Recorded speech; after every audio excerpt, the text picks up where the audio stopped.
Perubahan si tukang makan. Selesai mengatakan itu, Talia melompat tinggi dan langsung mendarat di pelukan Damar. Damar tersenyum senang sambil menyeka air mata yang mengalir. Setelah itu dia langsung memeluk erat Talia. Aku yakin, kamu pasti tidak akan mati. Kamu pasti tidak mati. Talia memeluk Damar dengan erat sambil bercucuran air mata. Di sela itu, dia melanjutkan. Tapi Tata, dia sudah tidak akan kembali. Aku melihat langsung bagaimana pisau itu menembus tubuhnya demi mengulur waktu untuk kita kabur. Semuanya demi menyelesaikan misi. Aku melihat dia tergeletak di antara genangan darah. Dan aku tidak dapat melakukan apa-apa. Mengingat tentang kejadian 3 tahun yang lalu, membuat Damar memeluk Talia semakin erat dan air mata yang ditahan tidak terbendung lagi. Dia tidak mungkin mati. Aku bersumpah. Dia tidak mungkin mati. Aku akan membunuh Lukas Hadrian dan menghancurkan seluruh Voyage sampai tidak tersisa. Aku akan membuat semua pasukan bawah tanah yang berpartisipasi dalam pertempuran itu membayar semuanya. Ujar Damar sambil menggertakkan gigi dan nada bicara yang tegas. Talia memeluk Damar, semakin lama semakin kuat tapi tubuhnya terus bergetar. Mereka berpelukan lebih dari 10 menit. Emosi Talia perlahan mereda. Di saat Talia menyentuh hidungnya, Wadi yang berdiri di sebelah mereka langsung memberikan tisu. Saat ini, wajah Wadi menunjukkan ekspresi kegembiraan. Setelah 3 tahun, akhirnya dia dapat bertemu dengan Damar. Hari-hari sulitnya akan berakhir, dia juga tidak perlu mengurus si tukang makan itu lagi. Dia bisa berubah, menjadi orang kaya yang berkuasa di kota LH. Mendominasi dan menghamburkan uang seenaknya. Damar melirik ke arah Wadi. Hatinya sedikit bergetar. Bukannya kamu orang yang kemarin mengikutiku sampai pintu Flow Fire Bar? Ah, ternyata kemarin kamu sudah menyadarinya ya, ujar Wadi sambil menggaruk-garuk kepalanya. Kemampuan pengintaian milikmu di depan orang ini sama dengan debu, ujar Talia sambil menyeka hidungnya. Lalu dia memperkenalkan Wadi, orang ini adalah muridku, namanya Wadi. 3 tahun yang lalu dialah yang menolongku. Bagaimana denganmu? Bagaimana caranya kamu kabur? Waktu itu hampir semua orang pergi mengejar dan ingin membunuhmu. Damar menghela napas sejenak kemudian mulai bercerita, 3 tahun yang lalu, aku bergegas keluar sambil membawa kotak besi itu lalu ditolong orang biasa. Tapi karena luka yang terlalu parah, aku hilang ingatan. Setelah itu, orang yang menolongku menjadikan aku sebagai suaminya. Kemudian setiap hari dihina oleh ibu mertua. Aku bekerja di lokasi konstruksi dermaga setiap hari sebagai tukang pindah batu demi menghidupi kedua ibu dan anak itu. Talia tertegun kemudian melepaskan kacamata hitamnya. Matanya yang memerah karena tangisan memelototi Damar, kamu sudah menikah. Ah, tidak perlu dibahas lagi. Sekarang kami sudah bercerai. Ibu mertua meledek aku miskin jadi dia mencarikan orang kaya untuk anaknya. Demi itu dia memaksa aku menandatangani surat cerai. Damar melanjutkan. Sampai beberapa waktu yang lalu, Lilia menemukanku dan membantu mengembalikan ingatanku. Haha, Talia tertawa lepas kalau begitu. Kelihatannya selama 3 tahun ini pengalaman kamu lebih kaya daripada aku.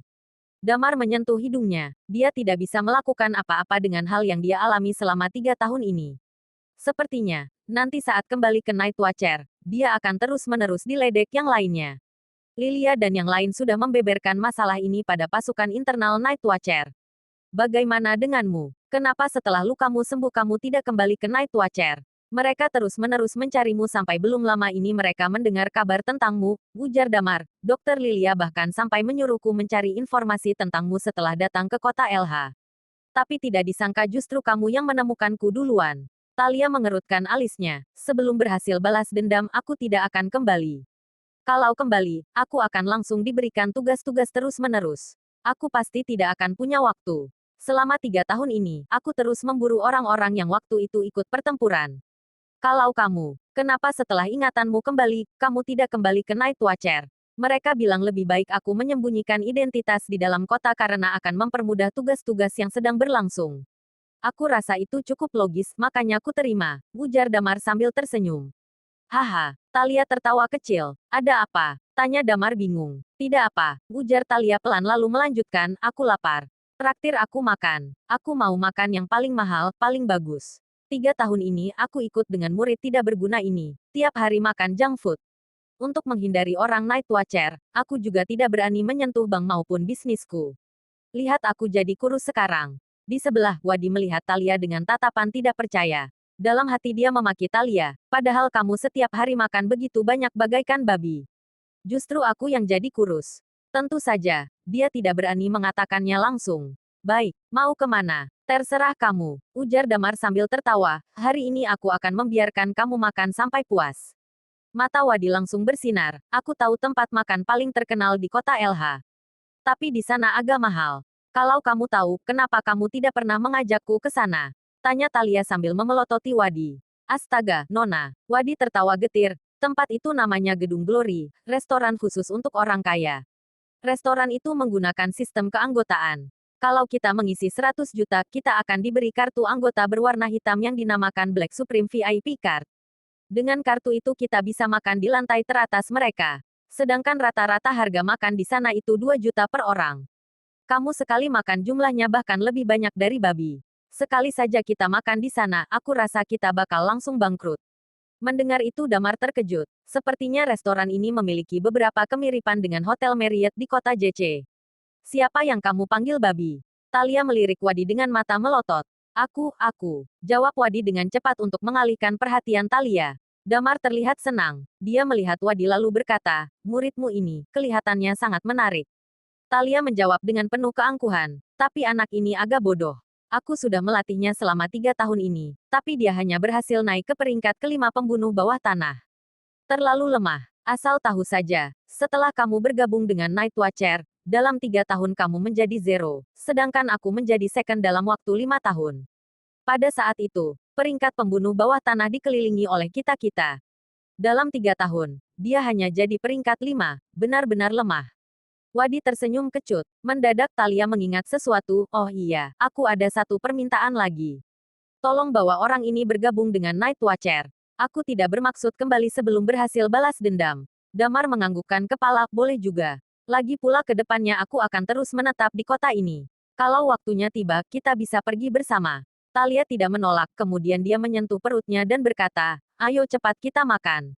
Perutku sudah keroncongan. Damar menganggukkan kepala lalu memanggil taksi. Saat menaiki taksi, Wadi dengan spontan duduk di kursi depan. Di kursi belakang, Talia terus menarik tangan Damar, seakan-akan takut Damar tiba-tiba akan pergi.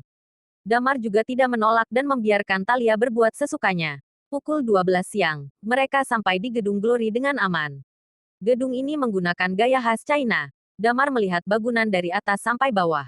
Kelihatannya sekitar 5 lantai. Sesuai dengan yang Wadi ceritakan, walaupun tempat ini termasuk mahal dan merupakan restoran yang paling terkenal di kota LH, di jam makan siang seperti sekarang, tetap ada banyak orang yang datang. Tentu saja, orang yang berani keluar masuk bangunan ini adalah orang-orang penting di kota LH. Damar menggaruk hidungnya. Kalau kita ingin ke lantai atas, apa kita harus mengisi uang di kartu anggota lebih banyak? Wadi menganggukkan kepala, ya. Tapi menurutku kita makan di lantai 1 sudah cukup. Lagi pula menurutku kelebihan lantai atas hanya di ruangan yang lebih luas dan tempat duduk yang lebih nyaman.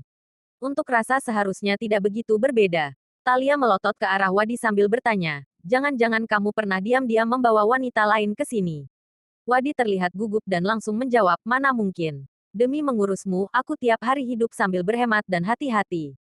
Kamu juga melarang aku membunuh demi dapat uang banyak dan aku miskin bagaikan anjing liar. Dari mana juga aku dapat uang untuk membawa wanita ke sini? Talia langsung membuang muka. Damar menganggukkan kepala tanda mengerti. Baiklah. Kalau begitu kita makan di lantai 1 saja. Setelah itu mereka bertiga memasuki bangunan besar itu. Di pintu masuk berjejer 6 wanita di bagian kiri dan kanan.